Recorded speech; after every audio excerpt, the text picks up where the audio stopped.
Hello, and thank you for tuning in today as we talk about CPAT nutrition. Usually I would do this class in person, but with everything going on this year, it's been challenging to get this large of a group into a classroom. So this year we're going to do it a little bit more one-on-one so that you can rewatch and share this video as needed. But today, again, we're talking about nutrition.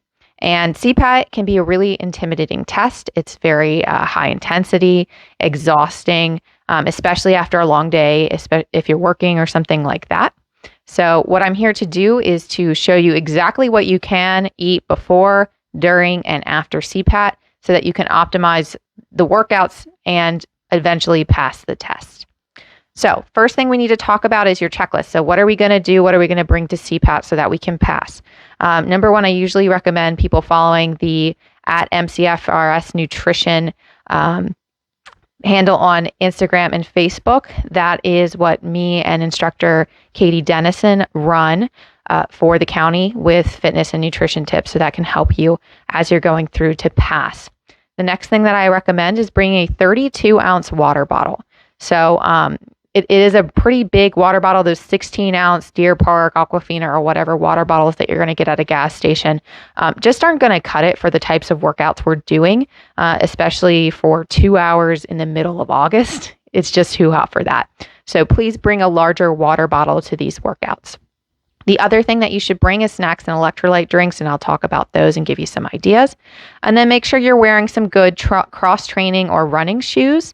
And Katie usually runs over this pretty quickly, but something supportive, something that you're comfortable running, upwards of 2-ish miles in. A little about me. My name is Megan Lautz. I'm a registered dietitian and fitness instructor with Montgomery County. And I've been here for about 3 years now. I have a master's in sports nutrition and I am a tactical athlete specialist. So I work with a lot of fire and police officers, specifically to improve performance and make sure that they don't get injured. And that's the same thing for you with CPAT. We don't want you to get injured. If you get injured, you may not pass the test. You may not make it through a recruit class. It is just as challenging, but much longer than just passing, a 10-minute test. So we want to make sure that we're optimizing your performance. We want you to feel strong. We want you to move quickly and possibly be leaner at the end of CPAT. We also want to make sure that you're recovering appropriately. If you're extremely sore, tired, it can be a lot, especially with this year. There's now workouts every night, 6 nights a week. You don't necessarily need to come to all of them, but, you do need to be able to recover appropriately between sessions and skip one if you're really sore and really exhausted. Again, we don't want you to get injured. Number one thing is going to be hydration. So you need to start drinking the day before you come into CPAT. So about 2 p.m., Sunday before, if it's Monday, you're drinking at least 64 ounces total in water before throughout the day. So that's 4 of those little 16-ounce water bottles I was talking about earlier, or 2 of those 2 larger water bottles. Now, this is the bare minimum. This is the least amount that you need. Ideally, you would be going upwards of 125 ounces, especially if you're active and especially if you're outside for long periods of time. So make sure you start hydrating, earlier in the afternoon up until the next day. Still focusing on trying to get at least 40 ounces of water down before you even step foot at CPAT. So here is a sample schedule. This is what CPAT typically looks like, or for someone who maybe works that typical 9 to 5. So if you have a job during the day or kids, or you have other responsibilities, you can't just sleep in until noon and then pop into a workout at 6. It's a long day, and you have to plan your meals accordingly. Otherwise you may get exhausted or too tired to work out later in the afternoon. So at 7 a.m., 9 a.m., that's usually when people are commuting, going into work. Lunch is usually at noon, 1 o'clock, maybe 2 o'clock. And then, around 4 to 6 is when you really should be having a pre-workout like mini meal or snack. So a lot of people tend to skip this, or they just get so busy and, they got out of work late and now they're driving through Montgomery County traffic, which is no joke, to speed over to this workout. You really need to have something before you work out, whether it's just a little bar or something like that. And we'll talk about examples.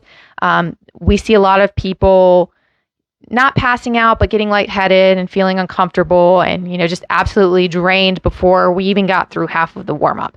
So it really does help if you get some sort of food in at that 4 to 6 p.m. time. And as you can see, we want to try and get 40 ounces of water down before you come in, at least one full of those 32-ounce water bottles, making sure you're adequately hydrated, as you're going to lose a lot of sweat, especially during these August months of CPAT.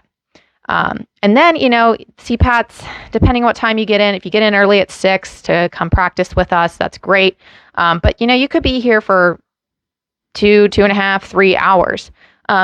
The challenge is you get home and you're exhausted, or the kids are calling you, or you've got all this other stuff, and you either skip a meal or you just go and stop at McDonald's or get whatever can quench your hunger the fastest.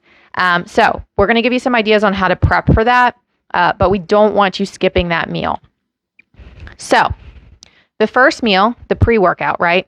That's going to be between 4 and 6 o'clock. If it's a larger meal, you want to eat it closer to 4. If it's just a little quick carbohydrate bar or something like that, piece of fruit, then you can get it a little closer to 6. We went 16 to 32 ounces of water in this 2-hour period, if you can, sipping on that or however you want to do it. And that small meal or snack before the 6:30 start time of CPAT. This it should be relatively high carb, moderate protein. You don't want to do a whole lot of really high carb, high fat, high fiber foods. So these are things sometimes like protein bars or any of those keto bars, things that are really high in fat, fiber one. Typically the high fat, the high fiber, the super high protein bars before a workout don't work so well intestinally, if you get what I'm saying. So it's important to try something that's maybe just a little bit more carb based so that you have the energy to push through that workout. This can be something like whole grain toast with peanut butter and banana. You could do a Smucker's Uncrustable or 2 if you're a larger guy. Fruit and peanut butter, fruit and yogurt, a smoothie or rice crackers or whatever you think you prefer to eat. If you are going to do a bar, it's going to be a carbohydrate-based bar. This is typically something between 20 and 40 grams of carbs if you read the back of the label. So that could be a Nature's Bakery fig bar, a Cliff bar, a Kind press bar. The other Kind bars that are nut-based, I wouldn't typically recommend just because they're higher in fat and you might not digest them super well before working out. So how do we know if that's not working for us? How do we know if our pre-workout snack is just not going to cut it? If you're nauseous or cramping during the workout, then that means you probably ate too much before, or you might need some sort of electrolytes during the workout. Especially if it's towards the end, you might want to add some electrolytes or some more carbs to your workout. So this is sodium and potassium. You can get this through Gatorade or Powerade. It also gives you a little bit of extra carb for a boost.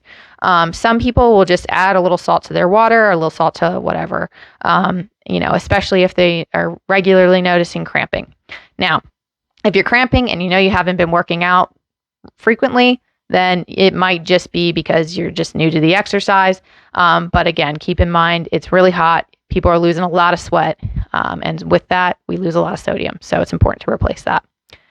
So if your energy is really low during the workday, then that means you're not eating enough earlier in the day. So that means you didn't get enough breakfast in, or you didn't get enough to eat for dinner that night. So make the portions a little bit bigger. Even if your goal is weight loss, you need a little bit more than what you're doing right now, if your energy is that low. Or maybe you just need sleep. That's the other side of that too. If you are binging on sweets or foods at night, you probably also didn't eat enough during the day, or you just weren't prepared when you got home and you were just ravenous. So sometimes it's just being a little bit more prepared, and I'll give you some ideas on how to do that. So after CPAT, this is your 8:30-ish meal. We want to make sure, again, that you're not going to skip this. So this can impair recovery. It can cause fatigue the next day.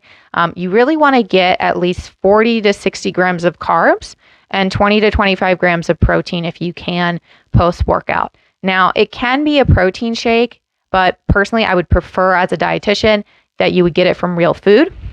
But if you have a long commute or you just need something quick and you're exhausted, a protein shake is fine.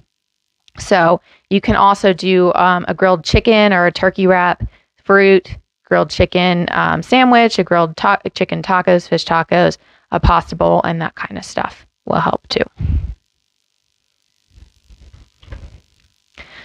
So what about our Saturday morning? What about our Saturday morning CPATs? This, again, 16 to 32 ounces of water before we even walk onto the grounds for CPAT. So it is a 9 o'clock, 8 o'clock start time. So it's hard. You got to get up a little earlier to get the water in, or at least drink it down during your commute. Small meal is going to be essential before these early CPATs. So you don't have to do something huge, not a crazy pancake breakfast or eggs or an omelet or whatever. Just something like a moderate sized meal that keeps you kind of full to get through the workout. You can also bring some little snacks or something during if you need it, but you don't want to go too overboard. Again, avoiding the really high fat, really high fiber stuff before we step onto the grounds for CPAT. So high carb breakfast ideas, this can be a whole grain bagel. Kodiak cakes is a really good option if you want a whole grain pancake or muffin mix. String cheese and fruit, egg sandwich and fruit can work too. I know for me, before I go to recruit class workouts, sometimes I will jump into those and I do a green smoothie and some mini wheats, and that works out pretty well. So some dried cereal, because you can just kind of munch on it and it doesn't really bother your stomach. If you can't do dairy before a workout, then don't do dairy before a workout. But if it works for you, milk, cheese, go for it. Stocking your locker, stocking your pantry. So actually this says locker because I use this for our recruit class as well. So you may see this again, but some good ideas that you can take in your car. Wouldn't recommend leaving them just because it's really hot out and they will melt, but keep in your car, keep in your house. That's really grab and go. The applesauce pouches that you might have for your kids or you had when you were younger, those are really good because they're basically just a straight carbohydrate source, really easily digested, doesn't bother the stomach too much, and actually could work during the workout. Having a protein shake or bar or a fig bar or something like that, those are good for keeping around, especially the protein shakes for post-workout and the bars before. Sports drinks is something I also recommend. I would actually prefer people to bring at least one sports drink, especially during these hot months of August and September, to these workouts. And ideally, that's going to be a 32-ounce, a larger sports drink, and hopefully you'll get that down within the 2 hours of CPAT. It can be hard to get that much liquid down, but that's really what your body needs. So Powerade, Gatorade, that kind of stuff is what I would recommend. I would not recommend going the G2 or the low sugar or no sugar sports drinks. You need the sugar, you need the carbs to continue these longer workouts. That's your body's primary source of carbohydrate or source of energy during the workout. So don't be afraid of the calories. Don't be afraid of the sugar. That's what's going to propel you and get you through 2 hours of working hard. So dry cereal, fruit snacks, the peanut butter pretzel bites, whatever works for you. But those are some good ideas to have available for quick snacks, quick meals. So when it comes to weight loss can be pretty challenging when you're training for CPAT, because you're walking this really thin line of eating too much or not eating enough. Or not eating enough to perform right and eating too much to not gain weight. So what I usually recommend is to try and log in MyFitnessPal, which is an app for your phone. Now, if you sign yourself up, put your weight and your height and all that in, it will give you your calories for you. Now, where people go wrong is they see that you can lose up to 2-3 pounds a week, and they choose that because they want to lose as fast as they can. You don't want to do that. You want to aim for a goal of 0.5 to 1 pound per week. Really slow, because we want to give you enough calories to work out and feel good when you're working out and perform well, and also see a slow rate of weight loss. And this also means that you'll probably keep it off. So keep it at 0.5 to 1 pound per week maximum, unless you've talked to me and I recommend otherwise. Also, focus on the protein and the fiber. Protein and fiber will help keep you full, and protein will help your muscles heal post-workout. So aiming for about 20 to 25% of your calories coming from protein. This is the animal-based foods. So things like chicken, fish, seafood, And then the vegetarian options are nuts, seeds, and soy. But typically high protein options are animal based. And then for fiber, they're typically plant based. So things like fruits, vegetables, whole grains, oatmeal, and beans are great options for increasing your fiber. Women, we want to try and get 25 grams of fiber per day, and men 38. So try and get that earlier in the day, not too close to the workout. Eat regular meals if you are trying to lose weight. I know there's diets like intermittent fasting that recommend, cutting a meal out in the morning or cutting a meal out in the evening. With these workouts, that's not going to optimize your performance. And actually it can cause some issues, lightheadedness, passing out, lack of energy at work, that kind of thing. It works really well for people who have desk jobs and aren't super active, and aren't doing CPAT. But for people who are training to be firefighters, you need a lot more food and you need regular meals in order to keep that energy at an even keel throughout the day. My name is Megan Loutz, and you can follow what we're doing on MCFRS Nutrition on Instagram and Facebook. If you have questions, you can shoot me an email, meganloutz@montgomerycountymd.gov, or a direct message on Facebook, and I would be happy to help you with your goals. There is a handout linked at the bottom of this YouTube video, and you can check that out, print it off. It's a lot easier than some of these slides that we have here, but it plans everything out for you. So again, if you have questions, email me, contact me, Megan Loutz at montgomerycounty.gov, and thanks for your time today.